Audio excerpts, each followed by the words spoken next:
Anda kembali menyaksikan Apa Kabar Indonesia Malam. Kita lanjutkan diskusi kita. Pertanyaan menggantung saya untuk Bang Andi Azwan tadi. Bang, ini apa yang sedang dimainkan dalam skenario ini? Beberapa politikus PDIP ini nampaknya juga mempolemikan ijazah Pak Jokowi. Nah, ini kita harus membedakan mana oknum ya dengan oknum dari pengurus PDIP atau oknum di luar hanya kader PDIP gitu loh. Kalau saya melihat dari Bang Betor ini kan tidak masuk dalam struktural ya dari kepengurusan PDIP. Saya bisa katakan hanya kader gitu loh. Kalau dia membuat polemik seperti ini, dia harus memikirkan juga partai PDIP ini partai besar.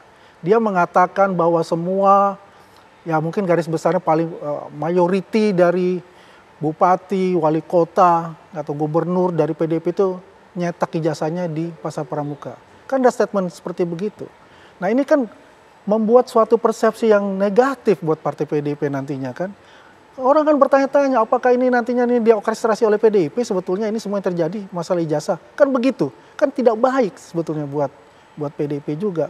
Ya ini mungkin PDIP harus memperingatkan ini, saudara Betor ini gitu, kalau dia masih kadernya gitu. Kalau di luar dia bukan di luar kadernya berarti dia adalah proksi. Mungkin ada orang yang di belakang dia yang menggerakkan dia seperti itu. Ya kan ya tujuannya biar apa? Biar kacau lah negara ini, biar terus ada kegaduhan-kegaduhan itu. Yang kalau kita lihat ya apa yang dilakukan ya pembuktian oleh Pak Rismo misalnya tentang KKN-nya tempatnya kan sudah terbantahkan oleh masyarakat di sana, oleh sekretaris desa di sana kan sudah terbantahkan itu. Kemudian surat kedaulatan rakyat kan sudah terbantahkan juga. Katanya pasa dan puasa gitu kan nggak ada nama Jokowi, ada nama Jokowi di situ. Dan itu pun dibuktikan oleh siapa? Bukan sama siapa-siapa, oleh Rismon sendiri yang buktikan itu. Nah sekarang masalah adalah Pasar Pramuka. Dalam logika aja itu nggak masuk akal. Karena apa? 2005 itu dalam Pilwakot Kota Solo. Itu namanya Insinyur Joko Widodo, bukan Dr. Andes. Yang bikin kata Dr. Andes itu siapa? Karena kita kan berpatokan kepada lembaga resmi, yaitu KPU. Dan di KPU itu terpampang di situ Insinyur Haji Joko Widodo. Ya kan? Terus 2010 juga begitu. Insinyur Joko Widodo dan Pak FX Rudi berpasangan mereka sampai 2 periode. Nah 2010 ke 2012 kan cuma 2 tahun. Ngapain dia mesti nyetak-nyetak ijazah? Karena ijazah itu tidak perlu secara fisik. Yang penting adalah fotokopi dan dilegalisir stem basah dari institut ya, atau universitas yang menerbitkan ijazah itu. Sedangkan Undang-Undang PKPU kalau nggak salah nomor 9 ya, yang 2012 itu hanya SMA yang dibutuhkan. Jadi korelasinya itu nggak ada. Ini seperti saya bilang, nomor yang saya katakan tadi, ini omong kosong.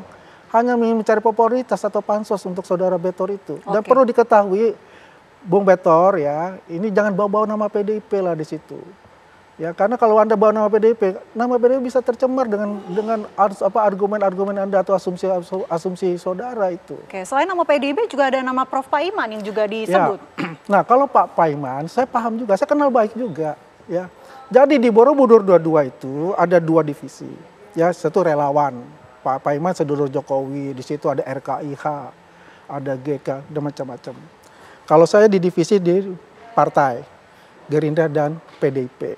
Mereka kita berinteraksi karena kita memang divisi saya yang membuat jadwal untuk kampanye Pak Jokowi dan juga menugaskan kepada relawan-relawan ini kemana. Makanya saya paham mereka semua gitu. Oke, katanya punya usaha. Nah, jadi keusahanya Pak Iman ya. Mohon maaf ya, ini Pak Iman cerita sendiri nih ya. 1997 sampai 2002 nih.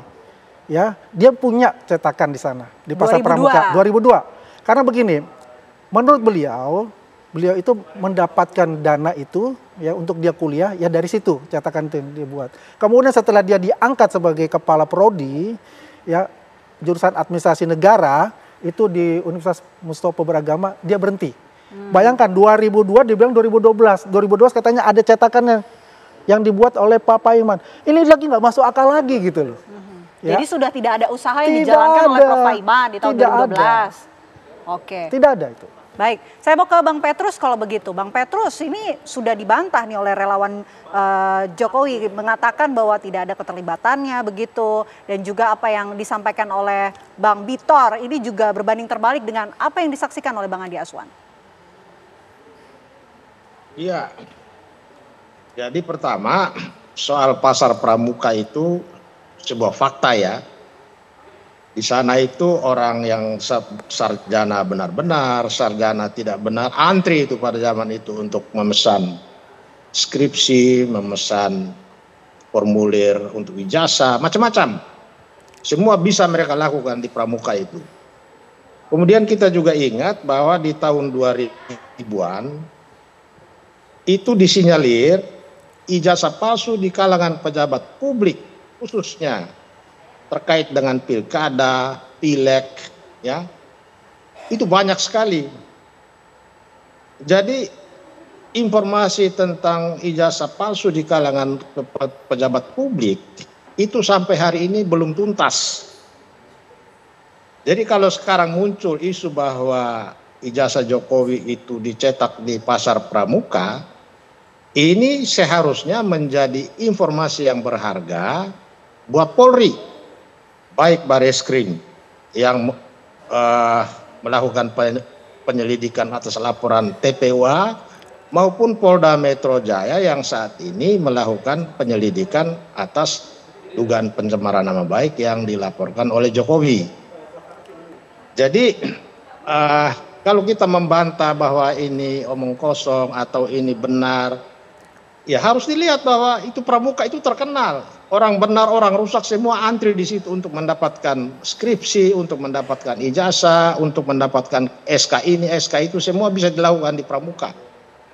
Itu fakta. Dan ijazah palsu di kalangan pejabat publik juga menjadi fakta yang sampai sekarang belum tuntas dilakukan penyelesaian hukum oleh pihak Polri. Saya kira itu. Oke, kalau dari pihak Anda ini juga sudah ada mungkin komunikasi dengan pihak Bang Bitor membahas mengenai hal ini, Bang Petrus? Kenapa? Sudahkah berkomunikasi dengan Bang Bitor begitu mengenai hal ini? Oh iya, kita komunikasi, tapi saya pikir informasi tentang itu kita harus kembalikan kepada Polri. Masalahnya sekarang Polri tidak mengambil inisiatif untuk memanggil orang-orang yang memiliki bukti, memiliki informasi terkait ijazah palsu ini. Itu masalahnya. Jadi Polri kelihatannya lebih memberikan proteksi kepada Jokowi ketimbang masyarakat yang memiliki informasi. Kalaupun informasi dia itu tidak betul, ya itu kan tugas Polri untuk menguji orang yang menyatakan bahwa ijazah ini palsu atau ijazah ini didapatkan dari pramuka, itu kan semua ada konsekuensinya. Jadi hanya lewat penyelidikan dan penyidikan oleh Polri, semua informasi yang bertebaran setiap hari ini bisa bermanfaat. Baik, kita dalam nantikan. Kaitan dengan proses penegakan hukum. Terima kasih Bang Petrus, terima kasih Bang Adi Azwan. Kita nantikan bagaimana polemik ini masih akan terus bergulir ataupun tidak. Kita terus pantau. Terima kasih atas waktu di Apa Kabar Indonesia Malam. Selamat malam.